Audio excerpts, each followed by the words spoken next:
اللہ والے مایوس نہیں ہوتے. ہمارا مذہب، ہمارا دین، ہمارا قرآن، ہماری حدیثیں، ہمارے نبی نے ہم کو مایوسی نہیں سکھائی ہے. یہ اللہ کے بندے روتے رہے، تڑپتے رہے، بلبلاتے رہے، اللہ کے حضور آنسو بہاتے رہے. 10 سال تک مسلسل تہجد میں گرم آنسو بہاتے رہے، روتے رہے، تڑپتے رہے کہ بار الہ اس ملک میں اسلام کی حفاظت کی کوئی سبیل پیدا فرما دے.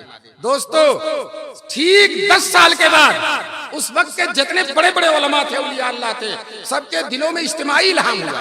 حکیم الاسلام حضرت قاری طیب صاحب رحمۃ اللہ علیہ اپنی کتاب میں لکھتے ہیں کہ اجتماعی طور پر اللہ نے سارے بزرگوں کے دل میں ڈالا کہ دین کی حفاظت کی یہی شکل ہے کہ مدرسہ قائم کیا جائے. چنانچہ انہی الہامات ربانی کی روشنی میں یہ اللہ والے اکٹھا ہوئے، اپنے الہامات کا تبادلہ فرمایا. کسی نے کہا کہ مجھے الہام ہوا کہ مدرسہ کھولا جائے، کسی نے کہا میں نے خواب میں دیکھا کہ مدرسہ کھولا جائے، کسی نے کہا میرے دل میں یہ بات آتی کہ مدرسہ کھولا جائے. چنانچہ یہ سارے کے سارے علماء اکٹھا ہوئے 1866 میں، اور دیوبند کی سرزمین میں ایک چھوٹی سی مسجد کے صحن میں ایک پیڑ کے نیچے ایک استاد اور ایک شاگرد سے مدرسے کی بنیاد رکھ دیا.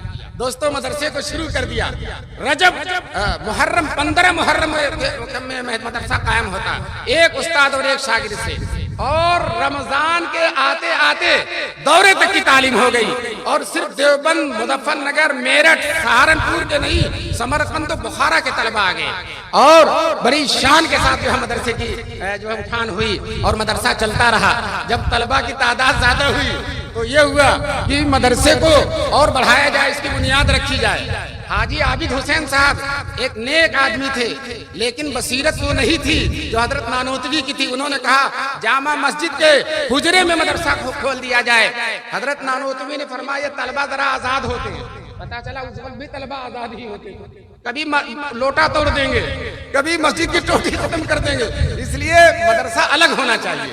چنانچہ اعلان ہو گیا فلاں تاریخ کو جمعے کے دن مولانا نانوتوی واز فرمائیں گے، اور واز کے بعد مدرسے کی بنیاد رکھی جائے گی. سارے علاقے کے اولیاء اللہ اکٹھا ہو گئے. نماز کے بعد جہاں بنیاد رکھنی ہے وہاں تشریف لے گئے. سب سے پہلی عید میاں جی منع شاہ نے، جو دیوبند کے سید تھے اور جن کے دل میں گناہ کا خیال بھی نہیں آتا تھا، انہوں نے پہلی عید رکھی. دوسری عید مولانا احمد علی شارح بخاری نے رکھی.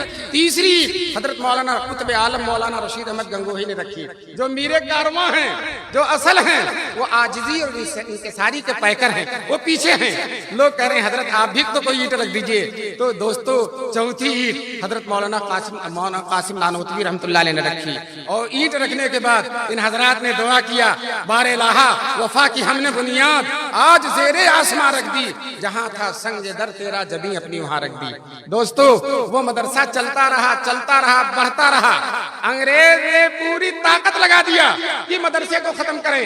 چنانچہ کچھ لوگوں نے انگریزوں کے ہاں شکایت کر دی، یہ 1857 کے باغیوں نے مدرسہ کھولا ہے، چنانچہ اس مدرسے کا جائزہ لیا جائے، انکوائری کرائی جائے. دوستو بہت بڑی ٹیم آئی انکوائری کرنے کے لیے.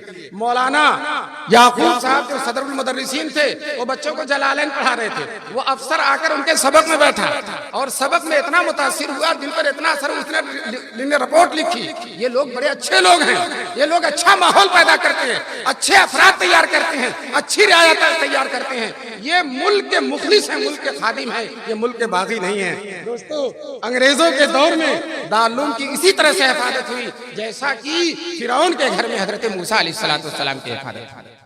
اور دوستو یہ مدرسہ چلتا رہا. بانی نے وصیت کیا تھا، انہی وصیتوں کی روشنی میں مدرسہ چلا. وصیت یہ کیا تھا، نانوتوی کے سامنے سارے انقلابات تھے، دلی کے 1000 مدرسوں کی تباہی کی داستانیں تھیں. مسجد اکبری ان کی نگاہوں نے دیکھا تھا اور اس کی بربادی بھی انہوں نے دیکھا تھا، حکومت مغلیہ کے اجڑنے کو بھی انہوں نے دیکھا تھا.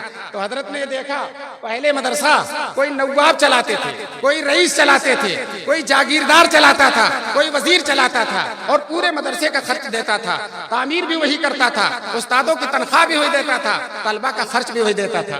لیکن اس کا نقصان کیا تھا، جہاں نواب صاحب ناراض ہوئے 5 منٹ میں مدرسہ بند.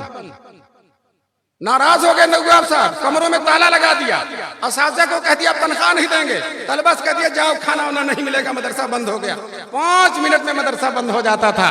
دوستو حضرت نانوتوی کی بصیرت کو اللہ تبارک تعالیٰ، حضرت نانوتوی کی بصیرت کو اللہ تبارک تعالیٰ اس کا بہترین صلہ نصیب فرمائے، قبول فرمائے۔ انہوں نے ایک نئی جہت ڈال دی، نیا انداز ڈال دیا۔ کہتے ہیں سورش اندلیب نے روح چمن میں پھونک دی، ورنہ یہاں کلی کلی مہدی خواب ناز میں۔ حضرت نے کہا نوابوں کے پر اعتماد نہیں، حکومت پر اعتماد نہیں، بادشاہوں پر اعتماد نہیں، امیروں پر اعتماد نہیں، جائیدادوں پر اعتماد نہیں، عام غریب مسلمانوں کے چندے سے اس مدرسے کو چلایا جائے گا۔ جانتے ہیں بظاہر تو طاقتور ہاتھوں سے چھینا اور کمزور ہاتھوں میں دے دیا، لیکن حقیقت میں کمزور ہاتھوں سے چھین کر طاقتور ہاتھوں میں دے دیا۔ کیوں؟ رئیس آج ہے کل نہیں رہے گا، بادشاہ آج ہے کل نہیں رہے گا، وزیر اعظم آج ہے کل نہیں رہے گا، لیکن یہ عوام تو روز رہیں گے، عوام تو روز رہیں گے۔ ان کی طاقت سے مدرسہ چل رہا ہے، اس کا فائدہ کیا ہوگا؟ بہت دفعہ انگریزوں نے دارالعلوم پر جو ہے اٹیک کرنا چاہا، حملہ کرنا چاہا، بند کرنا چاہا، لیکن ان کی ایک نہیں چلی، نہ کچھ شوخی چلی، باد صبا کی، بگڑنے میں بھی ظلم کی بنا کی، وہ بگاڑتے رہے اور دارالعلوم بنتا رہا۔